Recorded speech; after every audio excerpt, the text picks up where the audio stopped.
Craig here. We're finally ready to do a video on this device here. It's my standard pull station. Very iconic thing from somewhere in between the early 50s and the 70s or 80s. You can see there's the standard logo right there, one of many variants on it.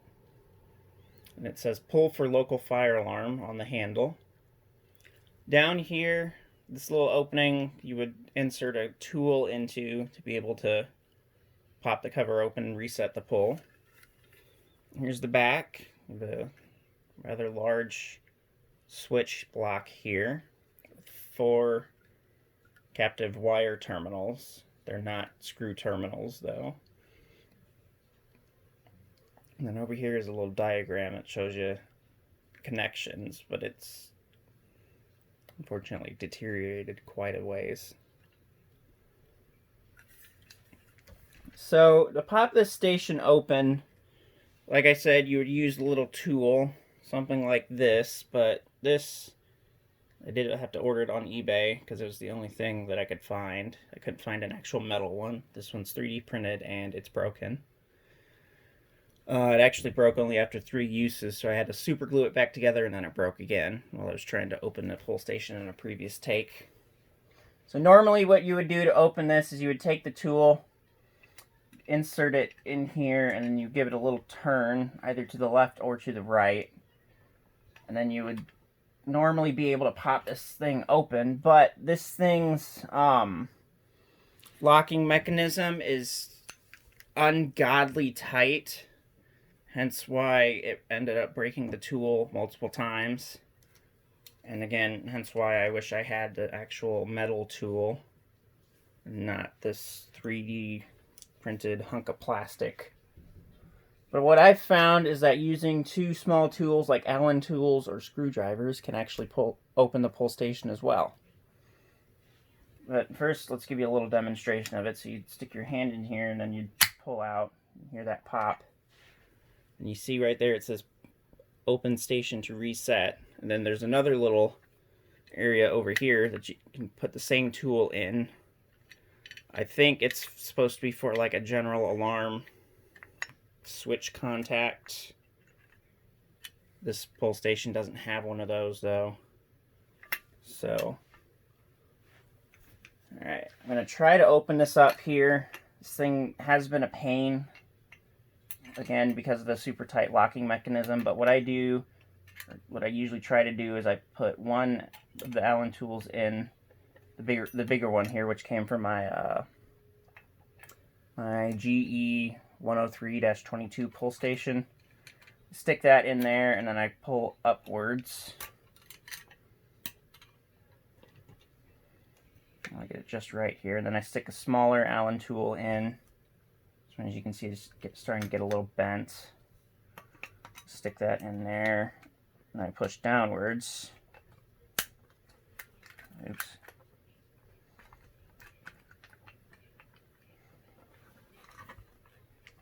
Then with a little bit of fidgeting,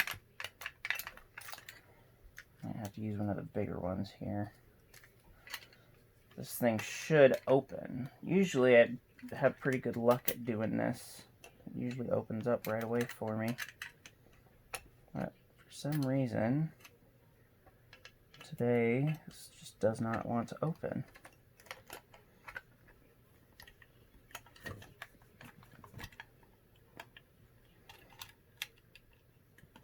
There we go. Alright, so there's the plate there. We'll go over that in a minute. Here's the back of the pull station. So to reset it, you see this little spring tool here. You pull that down and then you put the push in the handle. I'll kind of give you a side view of it here.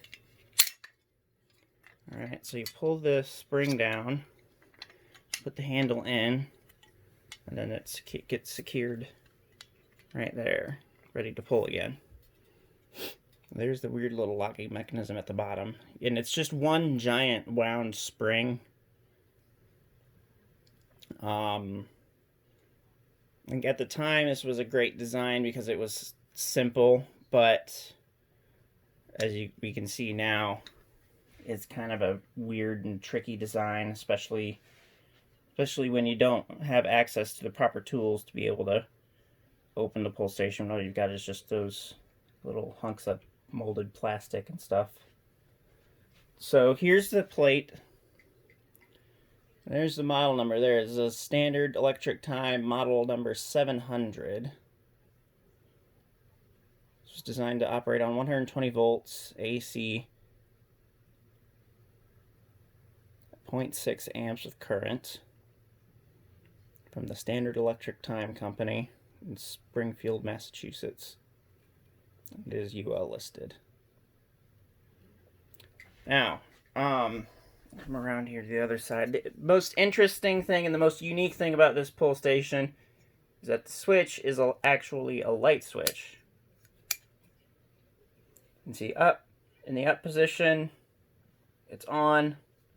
That means it's an alarm, of course. You flip it down, it says off. It means it's reset. And then there's reset instructions over here as well. So reset, return switch to reset position.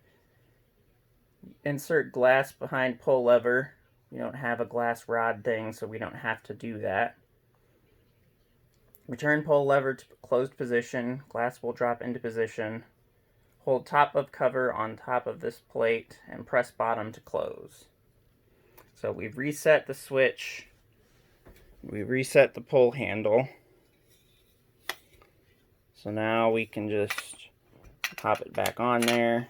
We got to make sure that this little notch here and this little notch here can meet up. And then you just pop it, just kind of do your thing like that, and then you push it closed. Again, impossible mechanism, so it's kind of hard to do. So that's the overview of the standard Model 700 pull station. My thoughts on it: it is definitely unique and vintage, classic fire alarm station. It does have its design flaws, as we can see, but overall it is a very nice pull station, especially this one, considering it has probably about 90% of its paint still, and I think it actually was refurbished at some point, because the paint does look a little bit fresh. But hey, you know, at least it looks good. So that's it for this video. Again, this was the standard Model 700 pull station. Rate, comment, like, subscribe. You know the drill, and I'll see you guys later.